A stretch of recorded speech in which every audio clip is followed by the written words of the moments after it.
ತುಮಕೂರು ಜಿಲ್ಲೆ ಶಿರಾ ತಾಲೂಕಿನ ಬುಕ್ಕಾಪಟ್ಟಣ ಹೋಬಳಿಯ ರಂಗನಾಥಪುರ ಗ್ರಾಮದಲ್ಲಿ ನೆಲೆಸಿರುವ ಶ್ರೀ ಕ್ಷೇತ್ರ ಮರಡಿ ರಂಗನಾಥ ಸ್ವಾಮಿ ದೇವಸ್ಥಾನದಲ್ಲಿ 2026ರ ಜಾತ್ರಾ ಮಹೋತ್ಸವವನ್ನು ಬಹಳ ಅದ್ಧೂರಿಯಾಗಿ ಹಮ್ಮಿಕೊಳ್ಳಲಾಗಿದೆ. ದಿನಾಂಕ 3-4-2026 ಶುಕ್ರವಾರದಿಂದ 8-4-26 ಬುಧವಾರದವರೆಗೆ ನಡೆಯಲಿರುವ ಈ ಜಾತ್ರಾ ಮಹೋತ್ಸವವು ಭಕ್ತಿ ಭಾವದಿಂದ ಸಾಗಲಿದ್ದು, ಸುತ್ತಮುತ್ತಲಿನ ಗ್ರಾಮಗಳ ಭಕ್ತಾದಿಗಳು ಹೆಚ್ಚಿನ ಸಂಖ್ಯೆಯಲ್ಲಿ ಭಾಗವಹಿಸುವ ನಿರೀಕ್ಷೆ ಇದೆ. ಜಾತ್ರೆಯ ಅಂಗವಾಗಿ 3-4-2026 ಶುಕ್ರವಾರ ಬೆಳಗ್ಗೆ 9:30ರಿಂದ 10:30 ಗಂಟೆಯವರೆಗೆ ಶ್ರೀ ಸ್ವಾಮಿಯವರ ಕಲ್ಯಾಣೋತ್ಸವ ನೆರವೇರಲಿದೆ.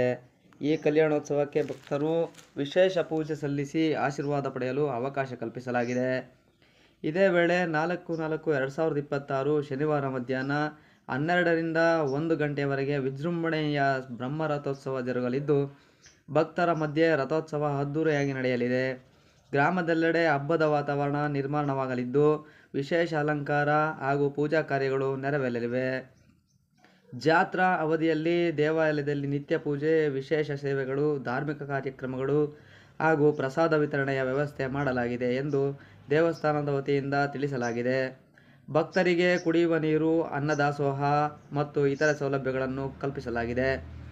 ಈ ಪವಿತ್ರ ಜಾತ್ರಾ ಮಹೋತ್ಸವಕ್ಕೆ ಸಮಸ್ತ ಭಕ್ತಾದಿಗಳು ಹೆಚ್ಚಿನ ಸಂಖ್ಯೆಯಲ್ಲಿ ಆಗಮಿಸಿ ಶ್ರೀ ಮರಡಿ ರಂಗನಾಥ ಸ್ವಾಮಿಯವರ ಕೃಪೆಗೆ ಪಾತ್ರರಾಗಬೇಕು ಎಂದು ದೇವಸ್ಥಾನದ ಅರ್ಚಕರು ಹಾಗೂ ವ್ಯವಸ್ಥಾಪಕರು ವಿನಂತಿಸಿದ್ದಾರೆ.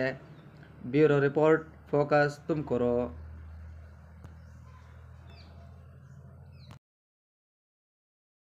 ಕಲ್ಯಾಣೋತ್ಸವ ಎಲ್ಲೆಲ್ಲಾಗುತ್ತೆ, ನಾವು ಅಲ್ಲಿ ಹೋಗಿ ಭಗವಂತನ ಒಂದು ದರ್ಶನವನ್ನ ಮಾಡಿ ಭಗವಂತನ ಪಾದಕ್ಕೆ ಬಿದ್ದಿರತಕ್ಕಂಥ ಅಕ್ಷತೆಯನ್ನ ನಾವು ತಲೆ ಮೇಲೆ ಹಾಕೊಳ್ಳೋದ್ರಿಂದ ಯಾರಿಗೆ ಕಂಕಣ ಭಾಗ್ಯ ಇರೋದಿಲ್ಲ, ಕಲ್ಯಾಣ ಭಾಗ್ಯ ಇರೋದಿಲ್ಲ, ವಿವಾಹ ಭಾಗ್ಯ ಕೂಡಿ ಬಂದಿರೋದಿಲ್ಲ, ಶೀಘ್ರವಾಗಿ ವಿವಾಹ ಆಗ್ತಕ್ಕಂಥದ್ದು ವಿಶೇಷವಾಗಿ ಫಲವನ್ನ ಕೊಡ್ತದೆ. ಜೀವನದಲ್ಲಿ ಬೇಕಾಗಿದ್ದನ್ನು ಪಡೆಯೋದಕ್ಕೆ ಕೆಲವೊಮ್ಮೆ ಕೈ ಮುಗಿದು ಬೇಡಬೇಕಾಗ್ತದೆ. ಎಲ್ಲರಿಗೂ ಕೂಡ ನಮಸ್ಕಾರಗಳು. ಪ್ರತಿ ವರ್ಷದಂತೆ ಈ ವರ್ಷವೂ ಕೂಡ ಶ್ರೀ ಕ್ಷೇತ್ರ ಮರಡಿಗುಡ್ಡ ಶ್ರೀ ಮರಡಿ ರಂಗನಾಥ ಸ್ವಾಮಿ ಜಾತ್ರಾ ಮಹೋತ್ಸವವು ಏಪ್ರಿಲ್ 3, 2026 ಶುಕ್ರವಾರ ಕಲ್ಯಾಣೋತ್ಸವ ಶುರುವಾಗಿ 5 ದಿನಗಳ ಕಾಲ ಸ್ವಾಮಿಯವರ ಜಾತ್ರಾ ಮಹೋತ್ಸವ ನಡೆಯುತ್ತೆ.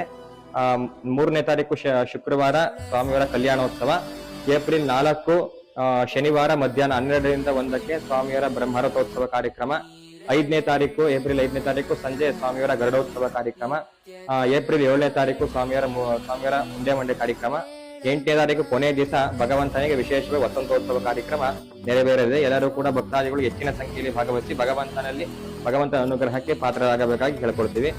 ಕಲ್ಯಾಣೋತ್ಸವ ಅಂತ ಬಂದ್ರೆ ಭಗವಂತನಿಗೆ ಕಲ್ಯಾಣ ಯಾವಾಗಲೂ ಕೂಡ ವೈಕುಂಠದಲ್ಲಿ ಯಾವಾಗ್ಲೂ ಆಗೋಗಿರುತ್ತೆ.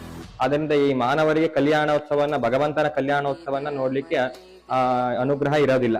ಅದನ್ನ ಭೂಲೋಕದಲ್ಲಿ ಕಲ್ಯಾಣೋತ್ಸವ ಎಲ್ಲೆಲ್ಲಿ ಆಗುತ್ತೆ, ವಿಶೇಷವಾಗಿ ರಂಗನಾಥ ಕಲ್ಯಾಣೋತ್ಸವ ಎಲ್ಲೆಲ್ಲಿ ಆಗುತ್ತೆ, ನಾವು ಅಲ್ಲಿ ಹೋಗಿ ಭಗವಂತನ ಒಂದು ದರ್ಶನವನ್ನ ಮಾಡಿ ಭಗವಂತನ ಪಾದಕ್ಕೆ ಬಿದ್ದಿರತಕ್ಕಂಥ ಅಕ್ಷತೆಯನ್ನ ನಾವು ತಲೆ ಮೇಲೆ ಹಾಕೊಳ್ಳೋದ್ರಿಂದ ಯಾರಿಗೆ ಕಂಕಣ ಭಾಗ್ಯ ಇರೋದಿಲ್ಲ, ಕಲ್ಯಾಣ ಭಾಗ್ಯ ಇರೋದಿಲ್ಲ, ವಿವಾಹ ಭಾಗ್ಯ ಕೂಡಿ ಬಂದಿರೋದಿಲ್ಲ, ಶೀಘ್ರವಾಗಿ ವಿವಾಹ ಆಗ್ತಕ್ಕಂಥದ್ದು ವಿಶೇಷವಾಗಿ ಫಲವನ್ನ ಕೊಡ್ತದೆ. ರಥೋತ್ಸವ ಅಂತ ಬಂದ್ರೆ ಯಾಕೆ ವಿಶೇಷವಾಗಿ ಪ್ರಾಧಾನ್ಯತೆಯನ್ನ ರಥೋತ್ಸವಕ್ಕೆ ಕೊಡ್ತಾರೆ ಅಂದ್ರೆ, ನಾವು ಭಗವಂತನ ಗರ್ಭಗುಡಿಯಲ್ಲೇ ಹೋಗಿ ಎಲ್ಲರೂ ಕೂಡ ಭಗವಂತನ ಹತ್ರ ನಾವು ಕಷ್ಟಗಳನ್ನ ಹೇಳಲಿಕ್ಕೆ ಆಗೋದಿಲ್ಲ. ಆದ್ರೆ ಭಗವಂತ ರಥೋತ್ಸವಕ್ಕೆ ಖುಷಿಯಾಗಿ ಭಗವಂತ ರಥೋತ್ಸವಕ್ಕೆ ಏರಿ ಬಂದಾಗ ಭಕ್ತಾದಿಗಳು ನನ್ನ ದರ್ಶನವನ್ನ ಪಡೀಲಿ, ಭಕ್ತಾದಿಗಳನ್ನ ನಾನು ನೋಡ್ಬೇಕು ಅಂತ ವಿಶೇಷವಾಗಿ ಭಗವಂತ ಅನ್ನಿಸ್ಕೊಂಡಾಗ್ಲೇ ಆ ಭಗವಂತ ರಥವನ್ನ ಏರ್ಲಿಕ್ಕೆ ಸಿದ್ಧ ಆಗೋದು. ಅದರಿಂದ ನಾವು ರಥೋತ್ಸವದ ದಿನ ವಿಶೇಷವಾಗಿ ಭಗವಂತನ ವಿಶೇಷ ನೈವೇದ್ಯ ಪಾನೀಯಗಳನ್ನ ಭಗವಂತನ ನೈವೇದ್ಯ ಮಾಡಿ ಅವನ ದರ್ಶನವನ್ನ ಮಾಡೋದ್ರಿಂದ ಭಗವಂತ ನಮಗೆ ವಿಶೇಷವಾದ ಅನುಗ್ರಹ ಮಾಡ್ತಾನೆ ಅಂತ ಹೇಳಲಿಕ್ಕೆ ಇಷ್ಟಪಡ್ಬೋದು. ಇನ್ನು ಕೊನೆಯದಾಗಿ ಏಪ್ರಿಲ್ 8ನೇ ತಾರೀಕು ವಸಂತೋತ್ಸವ ಕಾರ್ಯಕ್ರಮ ಇದೆ. ವಸಂತೋತ್ಸವ ಅಂದ್ರೆ ಭಗವಂತನಿಗೆ ಗಂಧವನ್ನ ಧಾರಾಕಾರವಾಗಿ ಹರಿಸಿ ಭಗವಂತನಿಗೆ ವಿಶೇಷವಾದ ಪೂಜೋಪಕರಣಗಳಿಂದ, ಷೋಡಶೋಪಚಾರ ಪೂಜೆಗಳಿಂದ ಪೂಜೆಯನ್ನ ಮಾಡ್ತಕ್ಕಂಥದ್ದು ವಸಂತೋತ್ಸವ. ಆ ಭಗವಂತನಿಗೆ ಅರ್ಪಣೆಯಾಗಿರ್ತಕ್ಕಂಥ ಗಂಧವನ್ನ ನಾವು ಮೈ ಮೇಲೆ ಹಾಕೊಳ್ಳೋದ್ರಿಂದ ಅಥವಾ ನಾವು ಸಮರ್ಪಣೆಯನ್ನ ಮಾಡ್ಕೊಳ್ಳೋದ್ರಿಂದ ಕಂಕಣ ಭಾಗ್ಯ ಸಮೇತ ನಮಗೆ ಚರ್ಮರೋಗ ಮತ್ತೊಂದು ಏನಿದ್ರು ಕೂಡ ನಿವಾರಣೆಯಾಗಿ ಭಗವಂತನ ಅನುಗ್ರಹ ಆಗುತ್ತೆ ಅಂತ ಆಯುರ್ವೇದ ಶಾಸ್ತ್ರದಲ್ಲೂ ಕೂಡ ಉಲ್ಲೇಖವಿದೆ. ಇಷ್ಟೆಲ್ಲ ಎಲ್ಲರೂ ಕೂಡ ಬಂದು ಭಗವಂತನ ಅನುಗ್ರಹ ಪಡೆದುಕೊಳ್ಳಿ.